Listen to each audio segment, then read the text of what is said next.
નમસ્તે.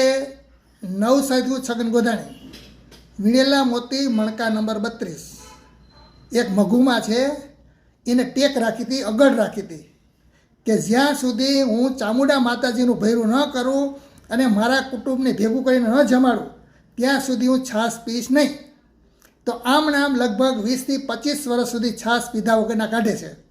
કારણ કે ગરીબ માણસ હતા, મજૂરી કરતા હતા, એને માટે ઘણો ખર્ચો થાય. તો માતાજીનો માંડવો કરવો, આખા કુટુંબને જમાડવું અને વસ્તુ બધી આપવી અને બીજું આપવું પડે, કેટલો ખર્ચો થાય દીકરીઓ માટે. તો આ વસ્તુ તો શક્ય નથી. તો આ મઘુમાં છે, આમ છાશ પીધા વગરના દિવસો કાઢે છે. પછી એક રસ્તો નીકળે છે.